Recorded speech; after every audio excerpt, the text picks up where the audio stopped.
कश्मीर को यूं ही धरती का स्वर्ग नहीं कहा जाता। यहाँ की वादियों में जब बहार आती है तो ऐसा लगता है मानो स्वर्ग खुद धरती पर उतर आया हो।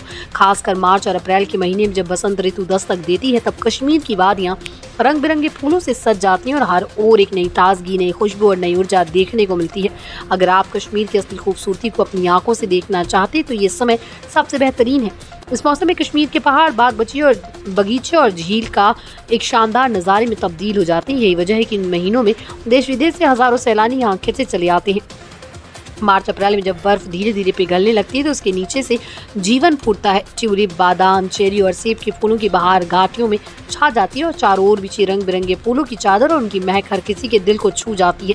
खास बात यह कि इस समय न तो बहुत ज्यादा ठंड होती है और न ही गर्मी की शुरुआत, इसलिए मौसम बेहद सुहावना और यात्रा के लिए उपयुक्त होता है। उस दौरान कश्मीर की कई जगह ऐसी होती हैं जहाँ की खूबसूरती चरम पर होती है। सबसे पहले बात करें श्रीनगर की Indira Gandhi memorial tulip garden की, तो ये एशिया का सबसे बड़ा ट्यूलिप गार्डन है। हर साल मार्च के अंत से अप्रैल की शुरुआत यहाँ ट्यूलिप फेस्टिवल आयोजित किया जाता है, जिसमें दुनिया भर से पर्यटक शामिल होते हैं। यहाँ एक से बढ़कर एक रंगों के हजारों ट्यूलिप खिलते हैं, जिनकी खूबसूरती किसी इंद्रधनुष से कम नहीं होती। इसके बाद बारी आती है बादाम वारी गार्डन की, जो श्रीनगर का एक और प्रसिद्ध स्थल है। मार्च में ये गार्डन गुलाबी और सफेद बादाम के फूलों से भर जाता है। ये जगह खास तौर पर उन लोगों के लिए आदर्श है जो फोटोग्राफी या नेचर वॉक के शौकीन हैं। बादाम के खिले हुए फूलों के बीच बैठकर कुछ पल बिताना किसी ध्यान साधना से कम नहीं।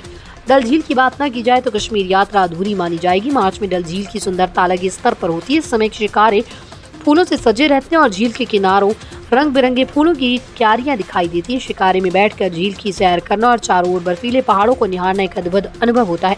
इसके बाद बात करते हैं बेताब वैली की, जो पहलगाम के पास स्थित है। यहाँ मार्च अप्रैल में बर्फ और फूलों का एक अनोखा संगम देखने को मिलता है। चारों तरफ बर्फ से ढके पहाड़ और उनके बीच रंग बिरंगे फूलों की कतारें से स्वर्ग से भी सुंदर बना देती हैं। अंत में जिक्र करें गुलमर्ग का, जो अपनी बर्फीली ढलानों और विंटर स्पोर्ट्स के लिए माना जाता है। लेकिन मार्च अप्रैल में यहाँ बर्फ और फूलों की अनोखी जुगलबंदी देखने को मिलती है। एक और जहाँ लोग स्कीइंग का मजा लेते हैं, वहीं दूसरी ओर घाटियों में खिलते फूल आंखों को सुकून देते हैं। कुल मिलाकर कहा जाए तो मार्च और अप्रैल के महीने कश्मीर के सबसे सुंदर तस्वीर दिखाते हुए इन महीनों में कश्मीर सिर्फ एक पर्यटन स्थल नहीं बल्कि एक ऐसी जादुई दुनिया बन जाता है जहाँ हर सांस ताजगी से भर जाती है, हर नज़ारा दिल को छू जाता है। अगर आप भी इस बार छुट्टियों में किसी यादगार और शांति भरे स्थान की तलाश में तो बिना किसी हिचक के कश्मीर की ओर रुख करें।